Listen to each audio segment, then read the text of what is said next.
இயேசு சிலுவையில் நமக்காக எல்லாவற்றையும் சுமந்து முடித்து விட்டார். ஆகவே நாம் சுமக்க தேவையில்லை.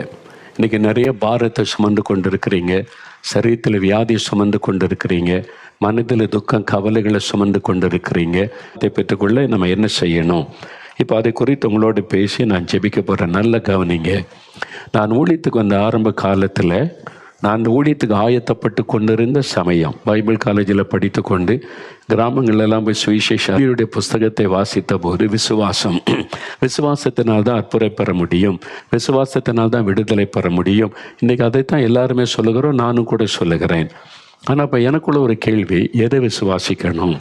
இயேசுவை விசுவாசிக்கணும். இயேசுவினிடத்தில் என்ன விசுவாசிக்கணும்? எதை விசுவாசித்தால் அற்புதம் நடக்கும்? இப்படிலாம் என் உள்ளத்தில் கேள்வி. இயேசுவை விசுவாசிக்கிற, இயேசுவினிடத்தில் என்ன விசுவாசிக்கணும்? என்ன விசுவாசித்து அற்புதம் நடக்கும் அப்படின்னு உள்ளத்தில் கேள்வி. நான் சில சமயம் அப்படி தான் என்ன என் உள்ளத்தில் கேள்வி அப்படின்னா ஆண்டவர்கிட்ட போய் கேட்டுருவேன், ஆண்டவரே இதுக்கு என்ன அர்த்தம்? அப்போ இதை எதை விசுவாசிக்கணும்? எதை விசுவாசித்து அற்புதம் நடக்கும்? உங்கள்கிட்ட நான் என்ன விசுவாசிக்கணும்? அப்படிலாம் நான் ஜெபம் பண்ணுவேன். சில சமயம் ஜெபம் வேடிக்கையாக இருக்கும். என் மனதில் தோன்றதெல்லாம் ஆண்டவர்கிட்ட கேட்டுருவேன். இதுக்கு என்ன ஆண்டவரே எனக்கு புரியல, நான் இப்படி நினைக்கிறேன், எது கரெக்டு சொல்லுங்கள். சில நாட்கள் கழித்தாவது ஏதாவது ஒரு சந்தர்ப்பத்தில் ஆண்டவர் தெளிவாக எனக்கு பதில் கொடுத்துருவார். அது மாதிரி தான் ஒரு நாள் நான் ஒரு மலை பிரதேசம், அப்பொழுது விழுப்புரம் பக்கம் செஞ்சு இருக்குல்ல, வளத்தின்ற கிராமத்தில் தங்கி ஊழியம் செய்து கொண்டிருந்தோம். அந்த பகுதியில் மலைப்பகுதி, மாலையில் ஜெபிக்க போவோம். நாங்கள் சில ஊழியர்கள் சேர்ந்து அங்கே போய் ஜெபம் பண்ணுவோம். எனக்கு இந்த பாறையில் போய் முழங்கால் பட்டிட்டு ஜெபிப்பது ரொம்ப பிரியம். சுற்றில தண்ணி ஓடிக்கொண்டே இருக்கும், பாறை இருக்கும். அந்த பாறை மேலே போய் முழங்கால் படிட்டு நான் ஜெபித்து கொண்டிருந்தேன். ஆண்டவரை துதித்து ஒரு சாயங்கால நேரம், அப்படியே சூரியன் அஸ்தமிக்கிற நேரம், ஜெபித்து கொண்டிருக்கிற நேரம் என் ஆவிக்குரிய கண்கள் திறக்கப்பட்டது. அப்பொழுது சிலுவையில் தொங்கி மரித்து கொண்டிருக்கிற இயேசுவை என் கண்களுக்கு முன்பாக ஆண்டவர் நிறுத்தினார். அப்போ நான் ஒன்றும் கேட்கல, அந்த காட்சியை பார்க்கணுன்னே. நான் ஆண்டவரை துதித்து ஜெபித்து கொண்டிருக்கிற நேரம் அந்த காட்சியை, அப்போதான் ஒருத்தரை சிலுவையில் அறைந்து தொங்க விட்டால் எப்படியோ ரத்தம் வடிய அப்படியே சிலுவையில் தொங்குவதை பார்த்து இருதயம் நொறுங்கி போனார். முதலாக நான் அப்படி ஒரு காட்சியை பார்க்கிறேன். நான் பார்த்துட்டு கதறிக்கொண்டே, ஏன் ஆண்டவரே இந்த காட்சி எனக்கு காண்பிக்கிறீங்க? அப்படிதான் கேட்டேன். நான் முழங்காலில் பாறை மேலே நிற்கிறேன், ஏன் எனக்கு இந்த காட்சியை காண்பிக்கிறீங்க? அப்போ ஆவியானவர் பேச ஆரம்பித்தார். பரிசுத்த ஆவியானவர் மூலமாக ஆண்டவர் பேசினார். எதை நான் விசுவாசிக்கணும்? இயேசுவினிடத்தில் எதை விசுவாசித்தால் அற்புதம் நடக்கும்னு நீ கேட்டல? ஆமாம், அதுக்கு பதில் சொல்லத்தான் இந்த காட்சியை காண்பிக்கிறேன். என்ன ஆண்டவரேன்னு சொன்னால், சிலுவையில் இயேசுவாகிய நான் மனு குலத்திற்காக எல்லாவற்றையும் செய்து முடித்து விட்டேன் என்பதை விசுவாசித்தால் அற்புதம் நடக்கும். சிலுவையில் மரித்த இயேசு எனக்காக எல்லாவற்றையும் செய்து முடித்து விட்டார் என்பதை விசுவாசித்தால் அற்புதம் நடக்கும். அதைத்தான் விசுவாசிக்கணும் அப்படின்னு என் ஜெபத்துக்கு பதில் கொடுத்து ஒவ்வொரு வசனத்தின் மூலம் விளக்க ஆரம்பித்தார். நான் தொடர்ந்து ஜெபிக்க நிறைய தெளிவு கிடைத்தது. இத்தனை வருஷம் என் ஊழியத்தில் நான் யாருக்காக எப்போ எதுக்காக ஜெபித்தாலும் என் கண்முன்னாலே சிலுவையை நிறுத்தி அவர் பட்ட பாடுகள் சிந்தின ரத்தத்தை நினைத்து தான் மக்களுக்காக ஜெபிக்கிறேன். அதனால ஆண்டவர் அற்புதம் செய்கிறதை பார்க்க முடிகிறது. அப்போ நீங்கள் ஜெபிக்கும் போது எப்படி ஜெபிக்கணும்? சிலுவையை தியானித்து ஜெபிக்கணும். நிறைய பேர் மெடிடேஷன் பாங்க, தியானம் பண்ணுவாங்க. எதை தியானிக்கிறது? எதை மெடிடேட் பண்ண போகிறீங்க? வேதத்தில் தான் இருக்குது. ஒன்று வசனத்தை தியானிக்கணும், ஆண்டவருடைய வார்த்தையை அவருடைய மெய்யான அர்த்தத்தை தியானித்தா ஒரு ஆசீர்வாதம் வரும். ரெண்டாவது, இயேசு கிறிஸ்து அவருடைய அன்பு, அவருடைய தியாகம், சிலுவையில் பட்ட பாடுகளை தியானிப்பார். கண்களை மூடி சிலுவையில் மரித்த இயேசுவை கண் முன்னால் நிறுத்தி நீங்கள் தியானித்து பாருங்கள். இயேசுவின் மேல் அன்பு அதிகமாகும், ஜனங்கள் மேல் அன்பு அதிகமாகும், ஒரு பாரம் அதிகமாகும், விசுவாசம் உங்களுக்குள்ளே பெருகும். அப்போ உங்களுடைய ஜெபம் வல்லமுள்ள இருக்கும். நீங்கள் தியானிக்க வேண்டிய முக்கியமான காரியம் சிலுவையில் அறையப்பட்ட இயேசு கிறிஸ்து சிலுவையில் பட்ட பாடுகள். தியானத்துக்கு அதுதான் சரியான ஒரு காரியம். இப்போ ஒரு 4 வசனத்தை சொல்கிறேன். அதை தியானித்து ஜெபிக்கும் போது என்ன நடக்கும்? முதலாவது 1 பேதுரு 2ஆம் அதிகாரம் 24வது வசனம். 1 பேதுரு 2ஆம் அதிகாரம் 24வது வசனம் பாருங்கள். நாம் பாவங்களுக்கு செத்து நீதிக்கு பிழைக்கும்படிக்கு இயேசு கிறிஸ்து தாமே தமது சரீரத்திலே நம்முடைய பாவங்களை சிலுவையின் மேல் சுமந்தார், அவருடைய தழும்புகளால் குணமானீர்கள். இந்த வசனம் சொல்லுகிறது, நாம் பாவங்களுக்கு செத்து நீதிக்கு பிழைக்கும்படி இயேசு கிறிஸ்து தாமே நம்முடைய பாவங்களை தம்முடைய சரீரத்தில் சிலுவையின் மீது சுமந்தார். அப்போ இயேசு சிலுவையில் அறையப்பட ஒப்பு கொடுக்கப்பட்ட போது ஒரு சிலுவை சுமந்து கொண்டு போனார். இந்த சிலுவை என்கிற அந்த அறையிற பழக்கம் ரோமருடைய ஆட்சி காலம் 2000 ஆண்டுகளுக்கு முன்பாக உலகத்தின் பெரும்பகுதிகளை இந்த ரோம சாம்ராஜ்யம் அவங்க தான் ஆட்சி செய்து வந்தாங்க. எப்படி இங்கிலாந்து வெள்ளைக்காரங்க வந்து ஒரு காலத்தில் உலகத்தின் பல பகுதிகளை ஆண்டாங்களோ, அதே மாதிரி 2000 வருஷத்துக்கு முன்னால் இயேசுவின் நாட்களில் ரோமர்கள் அவங்க வந்து ரொம்ப ஒரு மாதிரி ஸ்ட்ராங்கான ஆட்கள். யாருக்கும் இறக்கம் காட்ட மாட்டாங்க. அரசாங்கத்தை எதிர்த்து கலகம் பண்ணினா, கொடூரமான குற்றங்களை செய்தா பலவிதமான தண்டனைகள் வச்சுருந்தாங்க. ஒன்று வாரினால் அடித்து ரத்தம் வர வர அவங்களை சிறுமைப்படுத்துவது, அது மாத்திரமல்ல சிலுவையில் அறைந்து ஒருவனுக்கு கொலை செய்வது, மரண தண்டனை, சிலுவையில் அறைந்து கொல்லுகிற ஒரு மரண தண்டனை. அது இல்லாதபடிக்கு பிணத்தை எடுத்து ஒரு மனுஷனுடைய சரீரத்தில் இணைத்து கட்டி விட்டு விடுவாங்க. அந்த பிணம் ஒரு அழுகி கொண்டிருக்கிற பிணத்தை உடம்பில் சுமந்து கொண்டு அலைவான். யாரும் அவனை காப்பாற்ற முடியாது, விடுவிக்க முடியாது. அது ஒரு தண்டனை. இப்படி பலவிதமான வினோதமான தண்டனைகள் இந்த ரோமருடைய ஆட்சி காலத்தில் அரசாங்கம் வைத்திருந்தது. அப்போ இயேசுவின் நாட்களில் அது இருந்தது. அப்போ இயேசு கிறிஸ்து ஒரு குற்றமும் செய்யாதவர். அவர் மீது அரசாங்கத்துக்கு விரோதமாய் கலகம் செய்வதாக பொய்யான குற்றம் சாட்டி அந்த ரோம கவர்னர் பிலாத்துக்கு முன்னால் நிறுத்தினாங்க. அவருக்கு தான் மரண தண்டனை கொடுக்க அதிகாரம். அவர் விசாரித்து பார்த்துட்டு இவர்கள் ஒரு குற்றத்தை நான் காணவில்லை என்று சொல்லிட்டார். சாட்சியெல்லாம் பொய் சாட்சியாக இருக்குது, அவர் குற்றமே செய்யவில்லை விசாரித்துட்டு அவர் சொல்லுகிறார். ஆனால் இந்த யூத மத தலைவர்கள் எழும்பி, நீங்கள் இவருக்கு மரண தண்டனை கொடுக்காட்டா ரோமாபுரியில் இருக்கிற சீசருக்கு நாங்கள் கடிதம் எழுதுவோம், நீங்கள் இங்கே தப்பு பண்ணுறீங்க, ஒரு தவறான ஆளுக்கு உதவி செய்கிறீங்க, இன்னொருவர் தன்னை ராஜான்னு சொல்கிறார் உதவி செய்கிறீங்கன்னு உங்களுடைய பதவியை இழக்க நேரிடன்னு மிரட்டல் மாதிரி பேசுகிறாங்க. அதனால் அவர் பார்த்தார், எதுக்கு நம்முடைய பதவியை இழக்கணும், சரி உங்கள் பாடப்பா, நான் கை கழுவிற, எனக்கு அதுக்கு சம்பந்தம் இல்லைன்னு சொல்லி சிலுவையில் அறைய ஒப்பு கொடுத்தார். குற்றமற்றவர் நீ தெரிந்தும் விசாரித்து விட்டு குற்றமே செய்யாதவர் என்று ஜட்ஜ்மெண்ட் எழுதின பிறகும் தண்டனைக்கு உட்படுத்தப்பட்டவர் இயேசு. ஏன் தெரியுமா? அவரே தன்னை மரணத்துக்கு ஒப்பு கொடுத்தார். அவரை யாரும் சிலுவையில் அறைந்து கொள்ள முடியாது. அவர் சொல்லுகிறார், என் ஜீவனை கொடுக்கும் அதிகாரம் உண்டு, திரும்ப எடுக்க அதிகாரம் உண்டு. அவரே தன்னை சிலுவை மரணத்துக்கு ஒப்பு கொடுத்தார். கலாத்தியர் 1 அதிகாரம் 4 வசனம், தீத்து 2 அதிகாரம் 14 வசனங்களில் இயேசு தம்மை தாமே ஒப்பு கொடுத்தார். அதே மாதிரி எபேசியர் 5:2 அப்படி வாசிக்கிறோம். அவரே சிலுவையில் அறையப்பட தன்னை ஒப்பு கொடுத்தார். எதுக்காக? உங்களுக்காக, எனக்காக, முழு மனுக்குலத்திற்காக. எதற்காக தன்னை சிலுவையில் ஒப்பு கொடுக்கணும் அப்படின்னா, அவர் தான் பரிகாரி. பாவத்துக்கு பரிகாரி, சாபத்துக்கு பரிகாரி, தோஷத்துக்கு பரிகாரி, வியாதிக்கு பரிகாரி.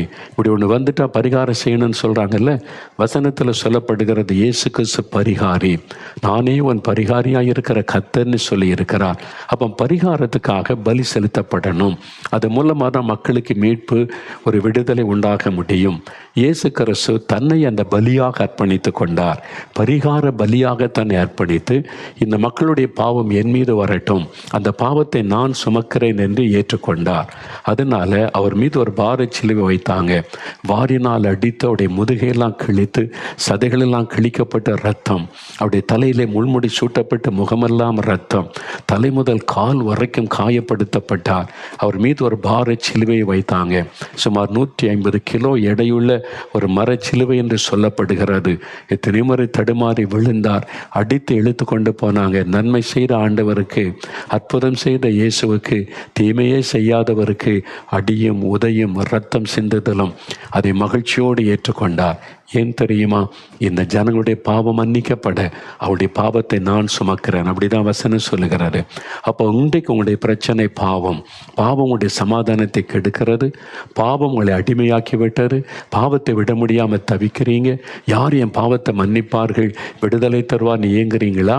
இயேசு கிறிஸ்துவால் உங்களுடைய பாவத்தை மன்னிக்க முடியும், விடுதலை கொடுக்க முடியும். அவர் மட்டும்தான் உங்களுடைய பாவத்தை மன்னித்து விடுதலை தர முடியும். ஏனென்றால் வசனம் சொல்லுகிறது, நாம் பாவங்களுக்கு செத்து நீதிமான்களாய் மாற்றப்படுவதற்கு இயேசு நம்முடைய பாவங்களை தம்முடைய சரீரத்தில் சிலுவையில் சுமந்தார். நீங்கள் சிலுவைக்கு முன்னால் நின்று அந்த இயேசுடைய பாவத்தை சுமந்து விட்டதை விசுவாசித்து, இயேசுவே என் பாவத்தை சுமந்துட்டீங்க, நான் விசுவாசிக்கிறேன், என்னை மன்னிச்சிருங்க, உங்களுடைய பரிசுத்தமுள்ள இரத்தத்தினாலே இருதயத்தை கழுவிருங்கன்னு ஜெபிச்சிங்கன்னா இயேசு கிறிஸ்துவின் ரத்தம் சகல பாவங்களை நீக்கி சுத்திகரிக்கும். உங்களுடைய பாவத்தை அறிக்கையிடும் போது தான் அவர் மன்னிக்க முடியும். அதனால நான் பாவம் செய்துட்டேன், எனக்குள்ள இந்த பாவம் இருக்கு, மன்னிச்சிருங்க ஆண்டவரே, ஒரு ரத்தத்தினால கழுவுங்க இயேசுவேன்னு கேளுங்க. இயேசு அந்த சிலுவையில் பட்ட பாடுகளை நினைத்து உடனே உங்களை மன்னித்து உங்களுக்கு குற்ற மனசாட்சியை மாற்றி மெய்யான சமாதானத்தை உள்ளத்திலே தருவார். பாவ கட்டுகள் அறுக்கப்பட்டு புதிய வாழ்க்கை தருவார். இன்றைக்கு அந்த ஆசீர்வாதத்தை நீங்கள் பெற்றுக்கொள்ள முடியும். பாவி என்று யாரையும் அவர் புறம்பே தள்ள மாட்டார். பாவியா இருந்தாலும் நீ வா என்னிடத்தில், நான் உன் பாவத்தை சுமந்து விட்டேன், இனி நீ பாவி அல்ல, நான் உன்னை பரிசுத்தமாக்குகிறேன் என்று அழைக்கிற ஆண்டவர். எனக்கு தெரிந்த ஒரு சகோதரன் தன் பாவத்தை உணர்ந்து ஆண்டவரே என் பாவத்தை மன்னியுன்னு ஜெபித்த போது அந்த பாவத்தின் பாரம் அழுத்தினதுனால நான் எவ்வளோ பாவம் செய்திருக்கிறேன், ஐயோ நான் செய்த பாவத்துக்கு எனக்கு புற்றுநோய் வரட்டும், நான் செய்த பாவத்துக்கு எனக்கு குஷ்டரோக வியாதி வரட்டும், ஆண்டவரே என்னை தண்டியுன்னு அழுது ஜெபித்தாராம். அப்பொழுது இயேசு அவருக்கு தோன்றி சொன்னார், மகனே, உன் பாவத்துக்காக தண்டனையை நான் சிலுவையில் ஏற்றுக்கொண்டேன், உனக்காகத்தான் அடிக்கப்பட்டேன், ரத்தம் சிந்தினேன், இனி நீ தண்டிக்கப்பட வேண்டியதில்லை, நான் உன்னை மன்னிக்கிறேன், இனி பாவம் செய்யாது என்னை புது இருதயத்தை கொடுத்து ஆசீர்வதித்தார். அதே மாதிரி தான் இயேசு சொல்லுகிறார், உன் பாவத்தை நான் சுமந்துட்டேன் சிலுவையில், உன்னை மன்னிக்கிறேன், விடுதலை கொடுக்கிறேன்னு சொல்லுகிறார். இன்றைக்கு ஒப்பு கொடுத்து ஜெபிச்சிங்கன்னா உன்னுடைய வாழ்க்கையில் பாவத்தில் இந்த விடுதலை. இரண்டாவது, பரிசுத்த மத்தேயு எழுதின சுவிசேஷம் 8ஆம் அதிகாரம் 17வது வசனம். பரிசுத்த மத்தேயு 8ஆம் அதிகாரம் 17வது வசனம் பாருங்க. இயேசு கிறிஸ்து தாமே நம்முடைய பலவீனங்களை ஏற்றுக்கொண்டு நம்முடைய நோய்களை சிலுவையில் சுமந்தார். இயேசு கிறிஸ்து தாமே நம்முடைய பலவீனங்களை ஏற்றுக்கொண்டு நம்முடைய நோய்களை சுமந்தார். அப்போ சிலுவையில் நம்முடைய பாவத்தை மட்டும் அவர் சுமக்கவில்லை. அந்த மரச்சிலுவை சுமந்து கொண்டு போகும்போது ஒரு மரச்சிலுவை அல்ல, நம்முடைய பாவங்கள் அக்கிரமங்கள் இந்த சிலுவையில் சுமந்தார். நம்முடைய நோய்கள் பலவீனங்களை சிலுவையில் சுமந்தார். மனிதனை பாதிக்கிற இன்னொரு விஷயம் வியாதிகள், பலவீனங்கள்.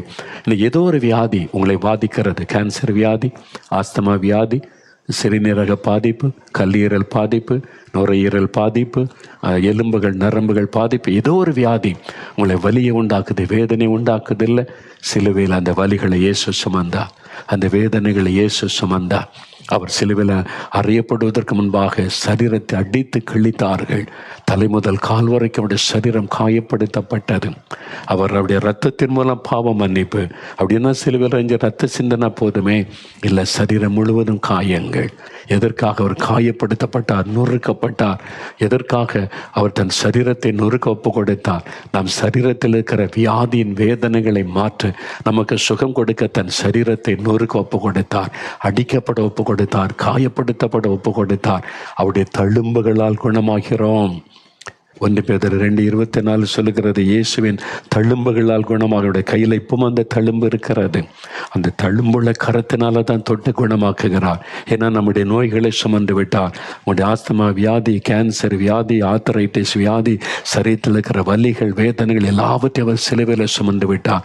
நீங்கள் அதை விசுவாசித்து, என் நோய்களை நீ சுமந்து விட்டீர், இனி நான் சுமக்க தேவையில்லை, உங்களுடைய தழும்புகளால் என்னை குணமாக்குன்னு சொல்லி பாருங்க, உடனே அற்புதம் நடக்கும். நான் மரணப்படுக்கையில் சாக கிடந்த போது அவருடைய தழும்புள்ள கரம் தான் என்னை தொட்டது. அந்த கரம் தொட்டு, அந்த தழும்புகள் தொட்ட உடனே சுகம் உண்டாயிற்று. அவருடைய தழும்புள்ள கரம் உங்களுக்காக நீட்டப்பட்டு இருக்கிறாரு. விசுவாசிங்க. ஒரு இளம் வாலிப மகள் சரீரத்தில் கொடிய பருக்கள் வந்து வலி வேதனையில் தாங்க முடியாமல் கலங்கினாள். அவளால் எந்த பக்கமும் புரண்டு படுக்க முடியல. பிறந்ததுலேருந்து வியாதிப்பட்ட ஒரு மகள் இப்போ வாலிப வயது ஆகிவிட்டது. கொடிய பருக்கள் தலை முதல் கால் வரை மிகுந்த வேதனை. ஒரு நாள் தன் படுக்கையில் இருந்து கொண்டு அழுதாள். ஆண்டவரே, நான் படுகிற வேதனை தெரியலையான்னு சொல்லி இயேசு அவளை சந்திக்க அந்த அறைக்குள்ளே வந்தார். இயேசுவை கண்டவுடனே சொன்னால், தலை முதல் கால் வரை இந்த பருக்கள் தோன்றி என்னை பாதிக்கிறதே, இந்த வலி உமக்கு தெரியலையா ஆண்டவரேன்னு சொன்ன போது இயேசு சொன்னார், மகளே, இந்த வேதனையை நான் சிலுவையில் சுமந்திருக்கிறேன். இந்த வலிகளை, வேதனைகளை சிலுவையிலே நான் சுமந்திருக்கிறேன். என் தலை முதல் கால் வரை என்னை காயப்படுத்தி அடித்து என் சதைகளை கிழித்த பொழுது இந்த வலிகளை நான் சிலுவையில சுமந்தேன். உனக்காகத்தான், உன்னை குணமாக்க நான் வந்தேன், பயப்படாதேன்னு சொல்லி தன் தழும்புள்ள கரத்தினால் தொட்டார். அந்த கட்டிகள், அந்த தோன்றின அந்த பருக்கள் எல்லாம், கட்டிகள் எல்லாம் மறைந்து பூரண சுகம் உண்டானார். நம்முடைய வேதனை அவருக்கு தெரியும். உங்களுடைய வியாதியினால் உண்டாகின வேதனை ஆண்டவருக்கு தெரியும். நீங்கள் சிலுவையில் தொங்குகிற இயேசுவை பார்த்து சொல்லுங்கள், எனக்காகத்தானே என் நோய்களை சுமந்தீர், என்னை குணமாக்கும். என் குழந்தையினுடைய வியாதியை சுமந்தீர், குணமாக்கும். என் மனைவி, என் கணவருடைய வியாதியை சிலுவையில் சுமந்தீர், குணமாக்கும். அதை விசுவாசித்து நீங்கள் ஜெபிங்க. உடனே அவருடைய தழும்புள்ள கரம் தொடும், அற்புதம் நடக்கும். மூன்றாவது ஒரு வசனம் வாசிக்கலாம். கலாத்தியர் 3ஆம் அதிகாரம் 13வது வசனம் பாருங்க. கலாத்தியர் 3ஆம் அதிகாரம் 13வது வசனம். மரத்திலே தூக்கப்பட்ட எவனும் சபிக்கப்பட்டவன் என்று எழுதியிருக்கிறபடி கிறிஸ்து நமக்காக சாபமாகி நியாயப்பிரமாணத்தின் சாபத்திற்கு நம்மை நீங்களாக்கி மீட்டு கொண்டார். இயேசு நமக்காக சாபமானார். வேறு வசனம் சொல்லுகிறது, சிலுவை மரத்தில் இயேசு தூக்கப்பட்ட போது அவர் சபிக்கப்பட்டவராக தொங்கினார். நம்முடைய சாபத்தை தன் மீது ஏற்றுக்கொண்டார். இயேசுடைய தலையில் முள்முடி சூட்டினாங்கல்ல, இயேசுவுக்கு முன்பும் பின்பும் நிறைய பேர் சிலுவையில் அறையப்பட்டாங்க. இயேசுவோடு கூட 2 கள்ளர்கள் சிலுவையில் அறையப்பட்டாங்க. அவங்க தலையிலெல்லாம் முள்முடி சூட்டப்படவில்லை. இயேசுவின் தலையில் மட்டும் கொடிய விஷத்தன்மை உள்ள முள், அது கோலினால் அடித்த போது முற்கள் பதிந்த ரத்தம் அடிந்தது. அந்த முற்கள் விஷத்தன்மை உள்ளதாம். அந்த விஷத்தன்மை இந்த ரத்தத்தில் கலந்து விட்டால் உடல் முழுவதும் தாங்க முடியாத ஒரு விஷத்தன்மையின் வலி உண்டாகும். அந்த மாதிரி இப்பவும் காடுகளில் சில எங்கள் ஊர்லெல்லாம் கிராமத்தில் சாதாரண உடமுள் வேறு, காரமுள்னு சொல்லுவாங்க, ஆணி மாதிரி இருக்கும். அதை குத்திட்டுன்னா அப்படியே ஒரு கடுன்னு உயிர் போகிற அளவுக்கு வலிக்கும். அந்த விஷத்தை முறிக்கிறதுக்கு எண்ணெயை காய்ச்சி அந்த முள்ளு குத்தின இடத்துல ஊற்றுவாங்க. சின்ன வயசில் நான்லாம் அதை பார்த்துருக்கிறேன், அனுபவிச்சிருக்கிறேன். இப்போ இயேசுடைய தலையில் முற்கள் குத்தி அந்த விஷத்தன்மை உடலெல்லாம் பரவுகிறது. அந்த முற்கள் எதை குறிக்குது தெரியுமா? சாபத்தை குறிக்கும்.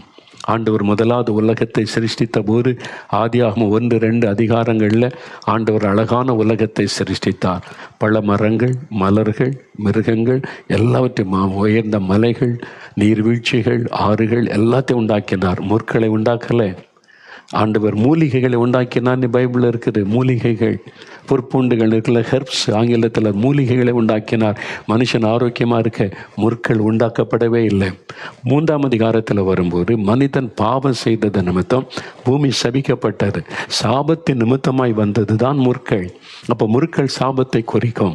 இன்றைக்கி உங்கள் வாழ்க்கையில் சிலர் சொல்லுவாங்க, முள்ளுக்கு நடுவில் இருக்கிற ஐயா, இந்த பக்கமும் குத்துது, இந்த பக்கம் குத்துது, இந்த பக்கம் அசைய முடியல, இங்கே போனால் ஆஃபீஸில் பிரச்சனை, இங்கே வந்தால் குடும்பத்தில் பிரச்சனை, இங்கே வந்தால் மனிதரால் பிரச்சனை, எல்லா பக்கத்தில் என்ன இருக்கும். அந்த வார்த்தை வந்தாலே ஒரு சாபத்துக்குள் இருக்கிறீங்கன்னு அர்த்தம். நன்மையே நடக்க மாட்டேங்குது, எல்லாம் தீமையாகவே இருக்குது, காரியமே வாய்க்க மாட்டேங்குது, எல்லாம் அவமான நிந்தைகளாக இருக்குது. எவ்வளோ வருமானம் வந்தாலும் கடன் கடன் கடன் வறுமை, எல்லாம் நிந்தை, அவமானம், ஒரு உயர்வே இல்லை, எல்லாம் தடைகள், ஒரு காரியமும் வாய்க்கலை, நான் என்ன பாவம் செய்தேனோ அப்படின்ற வார்த்தைலாம் வருதில்ல. சாபத்தின் விளைவு. உபாகம் 28 அதிகாரத்தில் அதன் நியாயப்பிரமாணத்தின் சாபம் சொல்லப்படுகிறது. சாபத்தினுடைய விளைவுகள் என்னென்னலாம் சொல்லப்படுகிறது. அது 4 தலைமுறைக்கு தொடர்ந்து பைபிளில் சொல்லப்பட்டு இருக்கிறது. யாத்திராம 20 அதிகாரம் 34 அதிகாரங்களில் 4 தலைமுறைக்கும் தொடரும். உங்களுடைய முன்னோர் செய்த பாவம் உங்களுக்கு தெரியாது, தாத்தாவுக்கு அப்பா அது மாதிரி செய்திருக்கலாம். அது மாதிரி இந்த பேய் வணக்கம், மனுஷ வணக்கம், இந்த மாதிரி ஆண்டவர் அவமானப்படுத்துகிற சில காரியம், மந்திரவாதம், பில்லி சொன்னி செய்வது, மற்றவர்களை ரத்தம் சிந்த வைப்பது, மற்றவர்களை கண்ணீர் வடிக்க வைப்பது, விதவைகளை வேதனைப்படுத்தி கண்ணீர் வடிக்க வைப்பது, மற்றவர்களை அவமானப்படுத்துவது, சமுதாயத்தில் தீமை உண்டாகிற மாதிரி நீங்கள் பணம் சம்பாதிக்க கலப்படம் பண்ணுறது, கள்ளத்தனம் பண்ணுவது, இது மாதிரிலாம் சாபத்தை உண்டாக்கிறோம். அது சாபத்தினுடைய விளைவு. சில பாவம் சாபமாகிவிடும். அதனால தான் நிறைய குடும்பத்தில் ஆசீர்வாதமே இல்லை, நன்மையே இல்லை. பணம் வரும், நிறைய காசு வரும், ஆனால் நிந்தை, அவமானம் அதுதான் இருக்கும், மிஞ்சி இருக்கும். அது ஒரு சாபத்தினுடைய விளைவு. இன்றைக்கி உங்கள் குடும்ப ஆசீர்வாதமே இல்லாமல் தவிக்கிறீங்க. சாபம், ஏதோ ஒரு சாபனை கலங்குறீங்களா? இந்த சாபம் மாற என்ன செய்கிறது? பரிகாரம்னு சொல்லி லட்சக்கணக்காக பணம் வாங்குவாங்க. அதை செய்யணும், இதை செய்யணும், பலி கொடுக்கணும்னு சொல்லி. எந்த பலியும் சாபத்தை மாற்ற முடியாது. இயேசுவாகிய பரிசுத்த பலி, இயேசுவாகிய பரிசுத்த பலி சிலுவையில் நம்முடைய சாபங்களை ஏற்றுக்கொண்டார்.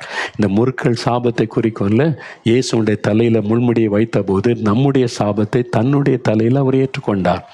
நம்முடைய சாபத்தை மாற்ற அவர் சிலுவையில் சாபமானார் என்று வசனம் சொல்லுகிறாரு. நீங்கள் அதை விசுவாசித்து ஜெபிக்கும் போது தான் சாபத்தில் இருந்து விடுதலை. சிலர் சொல்லுவாங்க, இயேசு சாபத்தை சுமந்தார், இப்போ சாபன்றது ஒன்று கிடையாதுன்னு. தப்பு, நம்பிராதங்க. வசனம், இயேசு எதுக்கு சிலுவையில் சாபமாகணும்? அப்போ நம்முடைய சாபத்தை மாற்ற இயேசு சிலுவையில் பாவமானார்னு இருக்கல. அப்போ உலகத்தில் பாவமே இல்லையா? பாவம் இருக்குல்ல. பாவத்தை மன்னிக்க விடுதலை பெறணும்னா சிலுவைண்டே வந்து அதை விசுவாசித்து ஜெபிக்கும் போது தான் விடுதலை. இயேசு வியாதிகளை சுமந்துட்டார்னு இருக்குல்ல. அப்போ வியாதி இல்லாமல் இருக்குதா? இருக்குதில்ல. அதை எப்படி பெற்றுக்கொள்வது? விசுவாசித்து ஜெபிக்கும் போது அவங்க தான் அந்த சுகத்தை பெற முடியும். அதனால் சாபம் இருக்கிறது, விடுதலை பெறணும்னா இயேசு தான் வழி. இயேசுகிட்ட வந்து பாவத்தை அறிக்கை செய்து சாபத்திலிருந்து விடுதலை வேணும்னு ஜெபிக்கணும். உங்கள் குடும்பத்தின் மேலே சாபம் இருந்தால் குடும்பமாக நீங்கள் உங்களை ஒப்பு கொடுத்து இந்த வசனத்தை விசுவாசித்து, இயேசுவே நீங்கள் சிலுவையில் எங்களுக்காக சாபமாக நீங்கள் உங்களுடைய ரத்தத்தினால சாபத்தை மாற்றி எங்களுக்கு விடுதலை கொடுங்க நீ ஜெபிச்சா சாபங்கள் நீங்கி ஆசீர்வாதம் வரும். அப்போ அதுக்கு நீங்கள் ஜெபிக்கணும். சிலுவையை விசுவாசித்து, சிலுவையில் அறையப்பட்ட இயேசுவை விசுவாசித்து, என்னுடைய சாபத்தை இயேசு சிலுவையில் சுமந்து விட்டார், எங்கள் குடும்பத்தின் சாபத்தை சுமந்துட்டார் அப்படி விசுவாசித்து அவருடைய ரத்தத்தை சொல்லி ஜெபிக்கும் போது சாப கட்டுகள் அறுக்கப்படும். ஆண்டவரே, உம்முடைய ரத்தத்தின் வல்லமையினால் இந்த சாபங்கள் பரம்பரையாய் தொடர்ந்து வருகிற சாபம், எங்கள் பாவத்தினால் உண்டாகிற சாபக்கட்டுகள் மாறட்டும்னு உண்மையாக ஒப்பு கொடுத்து ஜெபித்தால் அந்த சாபக்கட்டு மாறும். சில சமயத்தில் ஆவியானவர் சொல்லுவார், நீங்கள் பொருளை திருப்பி கொடுக்க சொல்லுவார். அப்போ தான் சாபம் மாறும். நீங்கள் திருடின பொருள், ஏமாற்றின பொருள், சிலரை பாதிக்கும்படி செய்தது, சிலர்கிட்ட மன்னிப்பு கேட்க வேண்டியது இருக்கும், சில பொருட்களை திருப்பி கொடுக்க வேண்டியது இருக்கும். அப்போ தான் சாபம் மாறும். இல்லாட்டா நீ என்ன ஜெபித்தாலும் சாபம் மாறாது. அதனால் இயேசு சிலுவையில் சாபமானதை விசுவாசித்து உங்களை அவருக்கு ஒப்பு கொடுத்து விசுவாசித்து ஜெபிக்கும் போது அவர் அந்த சாபத்தின் கட்டுகளை அறுத்து அதை ஆசீர்வாதமாய் மாற்றுகிறார். இன்றைக்கி உங்கள் குடும்பத்தில் இருக்கிற சாபத்தை மாற்றி அவர் ஆசீர்வதிக்க போகிறார். அதை விசுவாசிங்க. ஒரு சமயம் ஒரு கணவன் மனைவி என்னை பார்க்க வந்தாங்க. வந்தபோது சொன்னாங்க, யாரும் உங்களுக்கு பில்லி சொல்லி வச்சுட்டாங்க ஐயா அப்படின்னாங்க. ஏன் அப்படி சொல்கிறீங்கன்னு கேட்டேன். நாங்கள் நல்லா வாழ்ந்திருந்தோம், நிறைய வாகனங்கள் இருந்தது, பிஸ்னஸ் செய்தோம், ஆசீர்வாதமாக இருந்தோம். ஒன்றொன்னா நஷ்டமடைஞ்சு இழந்து எல்லாம் தான் வியாபாரம் ஆசீர்வாதத்தை இழந்துட்டோம். வியாதி ஒரு பக்கம். என் மனைவிக்கே அவருடைய சரீரத்தில் பார்த்திங்கன்னா 4-5 வியாதி. ஹார்ட்டில் ப்ராப்ளம், லங்ஸில் ப்ராப்ளம், லிவரில் ப்ராப்ளம், கை நிறைய மாத்திரை சாப்பிடணும், அப்படி பாதிப்பு. ஒரு மனக்குழப்பம், எப்பவும் ஒரு மனக்குழப்பம், ஒரு பயம், இது மாதிரி ஒரு நிம்மதியே இல்லை. அப்போ யாரோ பெல்லி சுனி செய்துட்டாங்க அப்படின்னு அப்படி தான் அவங்க நினச்சாங்க. ஆனால் அவங்க ஜெபத்துக்கு வந்தபோது சாபத்தை குறித்து செய்தியை கேட்டாங்க. இது சாபத்தினால் வந்தது என்பதை அறிந்து கொண்டாங்க. உடனே குடும்பமாக ஆண்டவர்கிட்ட போய் முழங்கால் படிட்டு, ஆண்டவரே எங்கள் பாவத்தை மன்னித்து சாபத்திலேருந்து விடுதலை கொடுங்க, என் குடும்பத்தின் மீது இருக்கிற சாபம் மாறணும், என் முன்னோர்கள் செய்த சில பாவம், அது மாதிரி மனுஷ வணக்கம், அதை பேய் வணக்கம், ஆண்டவருக்கு பிரியமில்லாத காரியம், இதெல்லாம் செய்த சாபம் எங்களை மன்னிச்சு விடுதலை கொடுங்கன்னு ஜெபிச்சாங்க. ஆண்டவர் விடுதலை கொடுத்துட்டார். அவங்க வந்தபோது கேட்டேன், விடுதலை ஆகிட்டுன்னு எப்படி சொல்கிறீங்க அப்படின்னு நான் கேட்டேன். அதுக்கு அந்த ஐயா அவங்க மனைவி வந்திருந்தாங்க. என் மனைவிக்கு இது மாதிரி 4-5 கொடிய வியாதி, உறுப்பெல்லாம் பாதிக்கப்பட்டு இவ்வளோ மாத்திரை சாப்பிடுவாள், வேதனையோடு சொல்லுவாள், எவ்வளோ நாளுங்க இந்த நரகத்தில் இருக்க போகிறான்னு. நாங்கள் என்னைக்கு ஜெபிச்சு இந்த கூட்டத்தில் கண்ணீரோடு ஜெபிச்சா விடுதலை கிடைச்சதோ, டாக்டர் இடத்துல போய் பார்த்தா ஒரு வியாதியும் இல்லை, அத்தனை சரியாயிட்டு. Heart, lungs, liver, everything perfect. இனி மாத்திரையே வேண்டான்னு சொல்லிட்டாங்க. என்னாச்சு உங்களுக்கு என்பதாய் அப்போ தான் அறிந்து கொண்ட இது சாபத்தினால் வந்த வியாதி. சாபக்கட்டு அறுக்கப்பட்டோன்னே வியாதி மறைந்து விட்டார். சாபத்தினால வியாதி வரும், சாபத்தினால பிசாசு உள்ள நுழைய முடியும். ஒரு குடும்பத்தின் மேலே சாபம் இருக்குன்னு ஈஸியாக சாத்தான் அதன் வழியாக நுழைஞ்சு உங்களை வேதனைப்படுத்தி சிறுமைப்படுத்தி விடுவான். அப்போ சாபத்திலிருந்து விடுதலை அடைய உங்களை ஒப்பு கொடுத்து சிலுவையை நீங்கள் விசுவாசித்து இயேசுவே உடைய ரத்தத்தினால் சாபக்கட்டுகள் மாறட்டுன்னு இன்றைக்கு ஜெபிக்கும் போது சாபம் மாறி அது ஆசீர்வாதமாய் ஆண்டவர் மாற்றுவார். கடைசியாக இன்னொரு வசனம் பாருங்க, ஏசாயா 53 அதிகாரம் 4வது வசனம் பாருங்க. இயேசு கிறிஸ்து தாமே நம்முடைய பாடுகளை ஏற்றுக்கொண்டு நம்முடைய துக்கங்களை சுமந்தார். அப்போ சிலுவையில் இயேசு நம்முடைய பாடுகள் துக்கங்களை சுமந்தார். இன்னைக்கு ஏதோ ஒரு துக்கம் உள்ளத்தில் இருக்குது. கடன் பிரச்சனை துக்கம், குழந்தை இல்லை என்ற துக்கம், வறுமை என்ற துக்கம், வேலை இல்லை என்ற துக்கம், அவமான நிந்தைகள், பாடுகள்.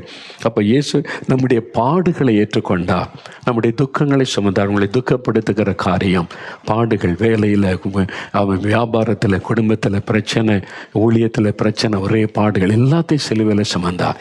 நிந்தைகள், அவமானங்கள், பாடுகளை சுமந்தார். எதுக்காக? நமக்கு விடுதலை கொடுக்க, பாடுகளை மாற்ற, கவலைகளை மாற்ற. அப்போ சகல ஆசீர்வாதமும் இயேசுடைய சிலுவை மரணத்திலிருந்து தான் நமக்கு பெற்றுக்கொள்ள முடியும். பாவத்திலிருந்து விடுதலை, சாபத்திலிருந்து விடுதலை, வியாதியிலிருந்து விடுதலை, கவலை, பிரச்சனை, நிந்தை, அவமானத்திலிருந்து விடுதலை. இயேசு சிலுவையில் எல்லாத்தையும் சுமந்துட்டாரு அப்படின்னு விசுவாசித்து, சிலுவையை நினைத்து, சிலுவையில் அறையப்பட்ட இயேசுவை நோக்கி, எனக்காக நீங்கள் சுமந்தீங்க, எனக்கு விடுதலை கொடுங்க, நான் அதை விசுவாசிக்கிறேன்னு சொல்லி ஜெபிச்சு பாருங்க. உடனே ஒரு அற்புதம். இன்றைக்கு உடைய வியாதி மறையும், இன்றைக்கு சாபக்கட்டு அறுக்கப்படும், இன்றைக்கு உடைய பயங்கள், டிப்ரெஷன் எல்லாம் மாறிடும், இன்றைக்கு பாவக்கட்டுகள் அறுக்கப்பட்ட புதிய இருதயம் வந்துடும். அதுக்கு தான் ஜெபிக்க போகிறோம். அவர் சிலுவையில் கடைசி சொட்டு ரத்தம் வரைக்கும் சிந்தினார். இயேசு கிறிஸ்து சிலுவையில் 6 மணி நேரம் தொங்கினார்.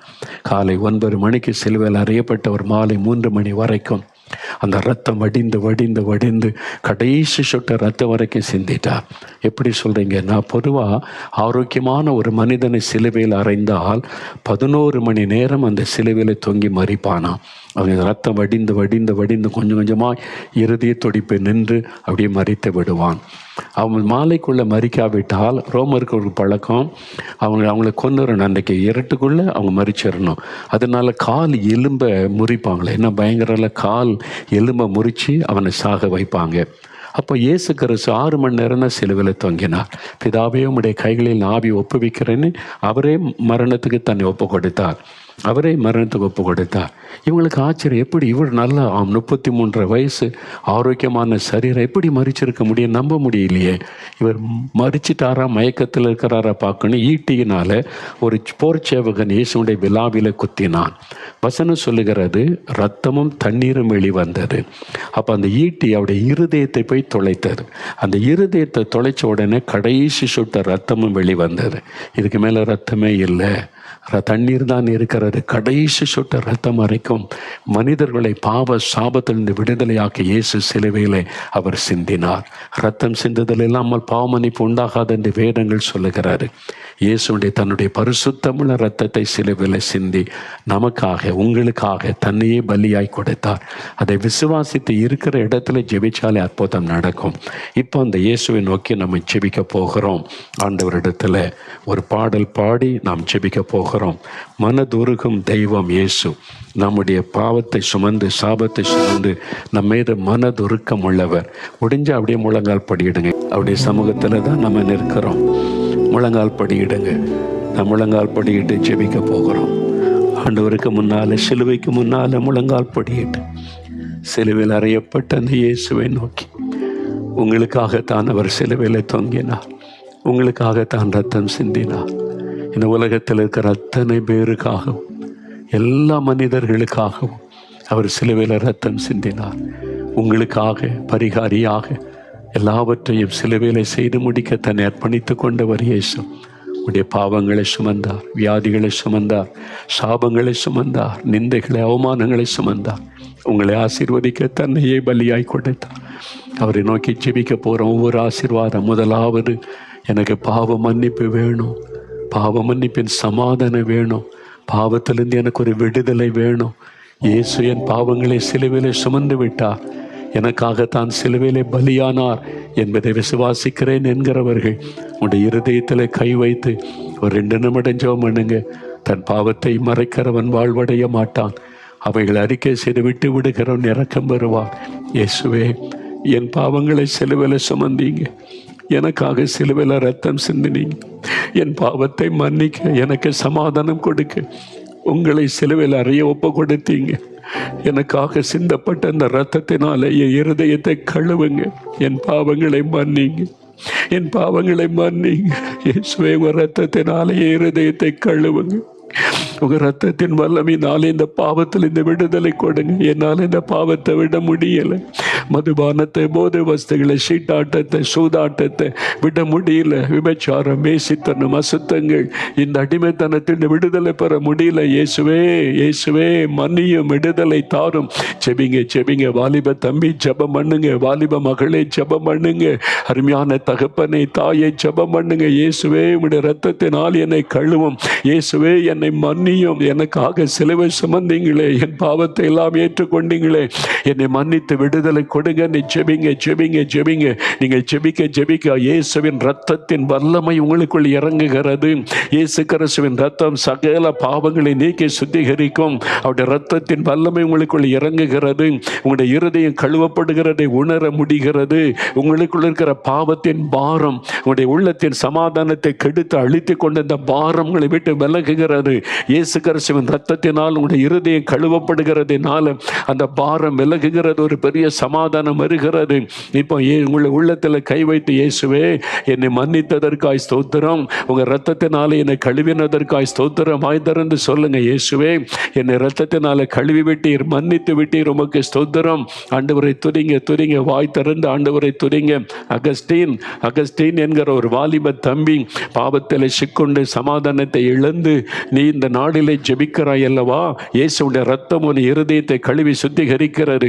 ஆண்டவர் என்னையும் மன்னிப்பாரா, ஏற்றுக்கொள்ளுவாரா என்று எண்ணுகிறாய். இயேசுடைய ரத்தம் உன்னை கழுவி கொண்டு இருக்கிறது. இயேசுவே ஸ்தோத்திரம் என்று அவரை மகிமைப்படுத்து.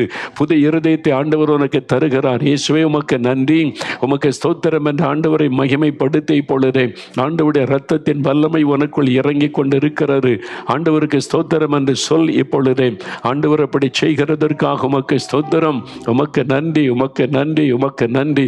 பாவத்தை மன்னித்து நீர் சமாதானத்தை தந்து கொண்டு இருக்கிறீர், அதற்காக உமக்கு நன்றி ஆண்டவரே, உமக்கு நன்றி.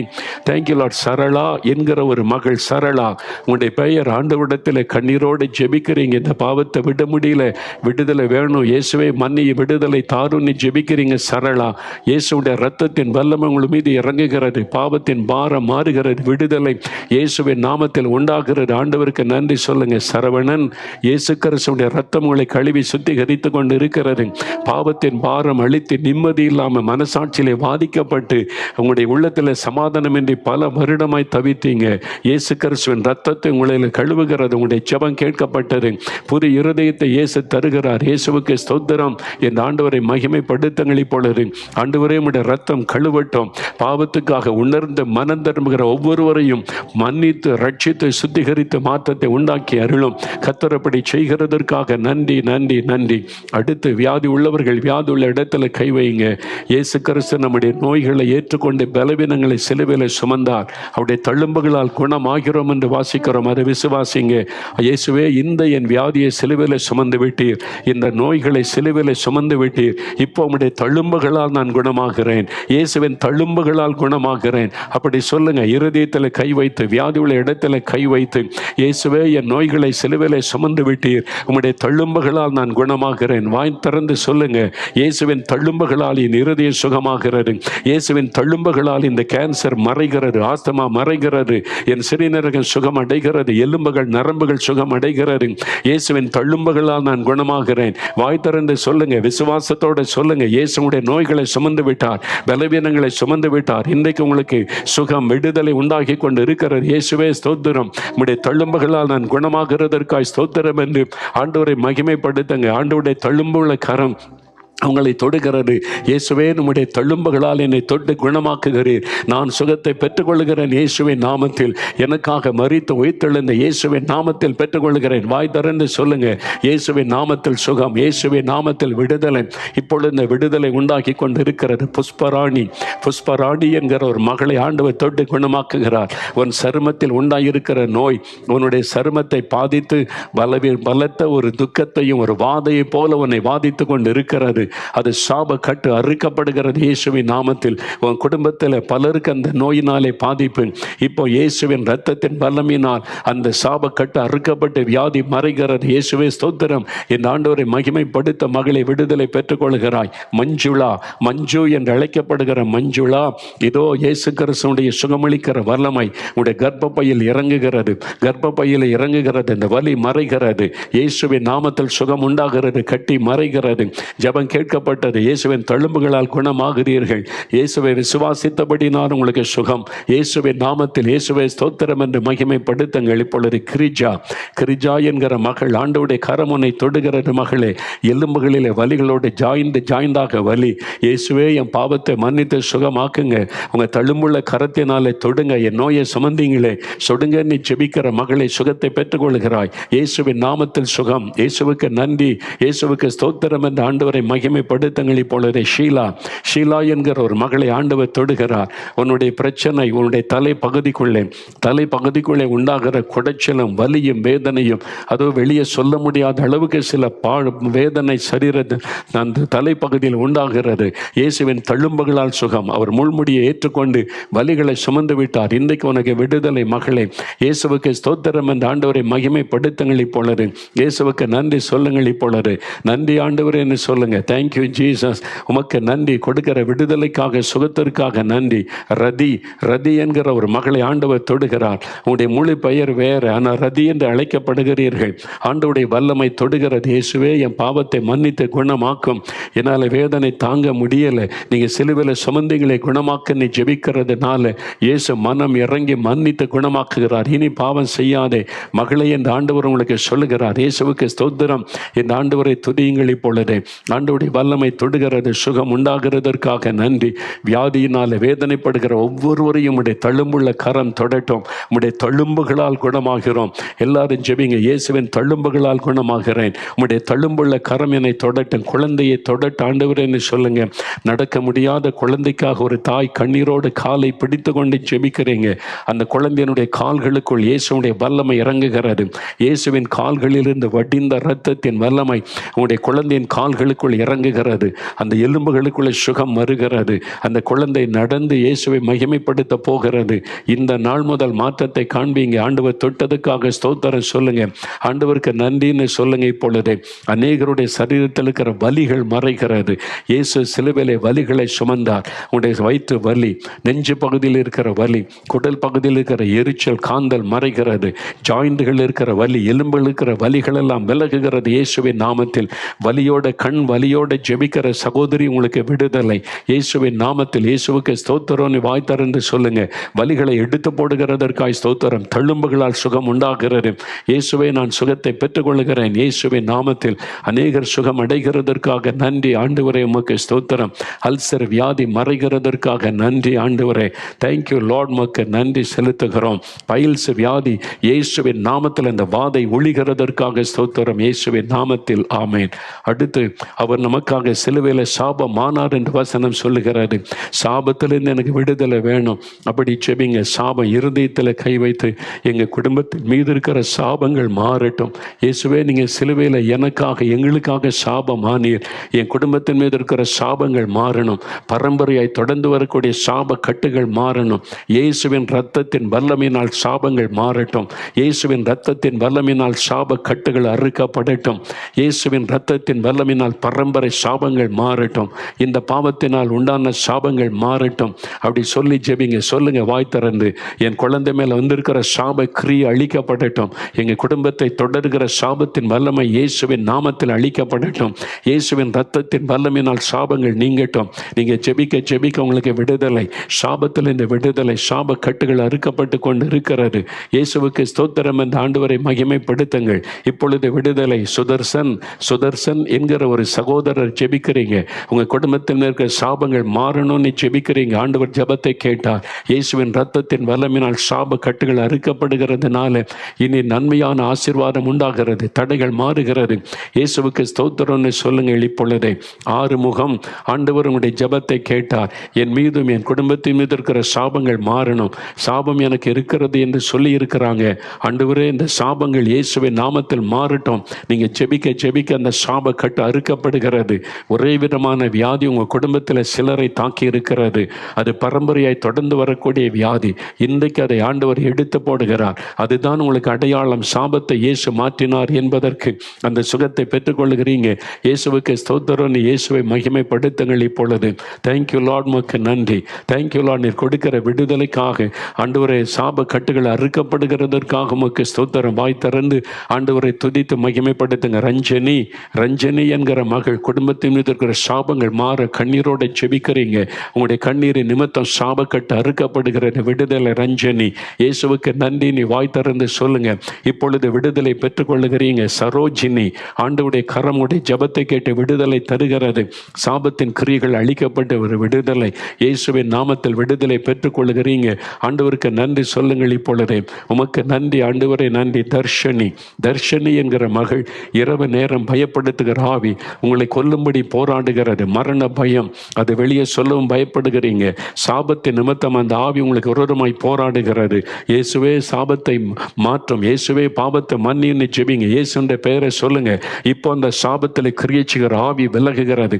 மரண போராட்டத்தின் ஆவி, மரண பயத்தை கொடுக்கிற ஆவி விலகுகிறது. இயேசுவின் நாமத்தை விடுதலை பெற்றுக்கொள்ளுகிறீங்க. இயேசுவுக்கு நன்றின்னு சொல்லுங்கள் இப்பொழுது.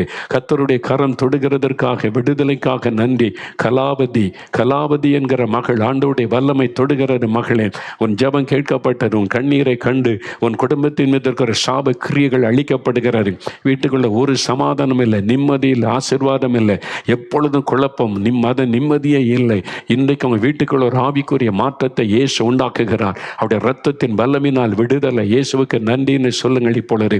சாப கட்டுகள் அறுக்கப்படுகிறதற்காய் ஸ்தோத்திரம்.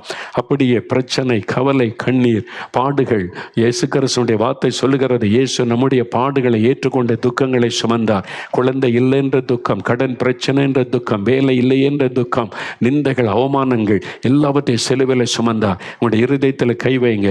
அந்த வசனத்தை சொல்லி ஜெபிங்க. இயேசுவே, என் பாடுகளை ஏற்றுக்கொண்டீர், துக்கங்களை சிலுவையில் சுமந்தீர். இந்த பாடுகள் மாறட்டும், துக்கங்கள் மாறட்டும், நிந்தைகள் மாறட்டும், இயேசுவின் நாமத்தில் மாறட்டும், இயேசுவின் நாமத்தில் மாறட்டும், இயேசுவின் ரத்தத்தின் வல்லமினால் மாறட்டும். ஜெபிங்க. குழந்தை செல்வத்தை ஆண்டவர் அருளுகிறார். கடன் பிரச்சனைகளை கர்த்தர் மாற்றுகிறார். வறுமையின் நிலைமைகளை மாற்றி ஆசீர்வதிக்கிறார். நிந்தைகள், அவமானங்கள், கட்டுகள் மாறுகிறது.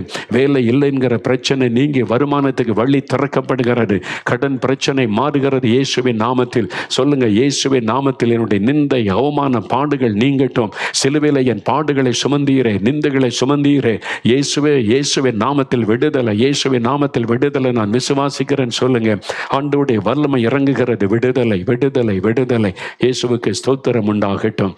இப்பொழுது எல்லாம் வலதுகரம் உயர்த்தி 4 வசனங்கள், 4 காரியங்களை வைத்து ஜெபித்த சிலுவை பார்த்து பாவத்தை சுமந்து விட்டார். அவருடைய நோய் பலவீனத்தை சுமந்து விட்டார்.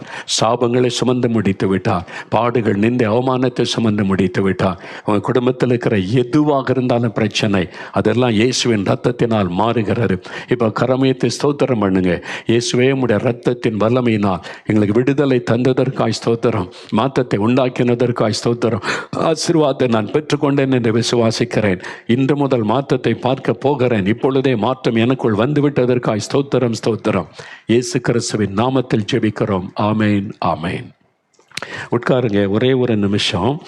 இயேசு கிறிஸ்துவுடைய சிலுவை, அது மூலமாக தான் ஆசீர்வாதம். அவர் சிலுவையில் எல்லாவற்றையும் சுமந்து முடித்தார். இன்றைக்கி ஜெபித்தீங்க, நிறைய பேர் விடுதலை பெற்றுட்டீங்க. ஏன்னா நீங்கள் சரியான காரியத்தை விசுவாசித்து ஃபோக்கஸ் பண்ணி ஜெபிச்சதுனால நிறைய பேருக்கு சுகம், விடுதலை, கட்டுகள் அறுக்கப்பட்டு விட்டது. ஒரு ஆச்சரியமான மாற்றத்தை இன்று முதல் வீட்டுக்குள்ளே காண்பீங்க. இனி தினமும் காலையில் அவருடைய சிலுவை அன்பை தியானித்து ஸ்தோத்திரம் பண்ணுங்க.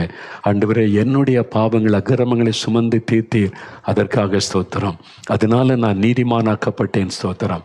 என்னுடைய வியாதி, பலவீனம், வலிகள், வேதனைகளை சுமந்து விட்டீர், உடைய தழும்புகளால் நான் குணமானேன், ஸ்தோத்திரம். அப்படி சொல்லுங்க. எங்களுடைய குடும்பத்தின் சாபம், எங்களுடைய சாபங்கள் எல்லாத்தையும் சிலுவையில் சுமந்துட்டீங்க. அதனால சாபக்கட்டுகள் மாறி ஆசீர்வாதத்தை பெற்றுக்கொள்கிறோம். இயேசுவே ஸ்தோத்திரம்னு சொல்லுங்க. என்னுடைய பாடுகள், நிந்தை, அவமான, நெருக்கங்கள் எல்லாவற்றையும் சிலுவையில் சுமந்து விட்டீர். ஆகவே எல்லா நெருக்கங்கள் மாறுகிறது, நிந்தைகள் மாறுகிறது, குறைவை நிறைவாக்கப்படுகிறது, ஸ்தோத்திரம். அந்த சிலுவையில் நீங்கள் நினைத்து துதித்து ஜெபிங்க. ஆச்சரியமான மாற்றத்தை காண்பீங்க. இன்று முதலே மாற்றத்தை காண்பீங்க. இப்போவே நிறைய பேருக்கு அற்புதம் நடந்து விட்டது. ஸ்தோத்திரம். ஆண்டவரை துதிங்க. பெற்றுக்கொண்ட நன்மையை உடனே எங்களுக்கு ஃபோனில் தெரியப்படுத்துங்க. சரியா? நாளைக்கு ஈஸ்டர் தினம். நாளைக்கு இதை விட பெரிய காரியம். உயிர்த்தெழுந்த வல்லமை நம்மை தொடணும். உயிர்த்தெழுந்த வல்லமை மரித்து போன உறுப்புகளை உயிர் பெற செய்ய போகிறது. இயேசுவின் உயிர்த்தெழுந்த வல்லமை இறங்கி மரித்து போன உறுப்புகள், மரித்து போன உங்களுடைய சரீரத்தை உயிர்ப்பிக்க போகிறது. நாளைக்கு அதுக்காக நீங்கள் செய்தியை கேட்டு ஜெபிக்க போகிறீங்க. தவறாமல் பாருங்கள். கர்த்தர் உங்களை ஆசீர்வதிப்பார். ஆண்டவருக்கு நன்றி சொல்லலாமா? என் ஆத்துமாவே கர்த்தரை சோஸ்திரி, என் முழு உள்ளமே அவருடைய பரிசுத்தமுள்ள நாமத்தை சோஸ்திரி. என் ஆத்துமாவே கர்த்தரை சோஸ்திரி, அவர் செய்த சகல உபகாரங்களை மறவாதே. ஆமேன், ஆமேன்.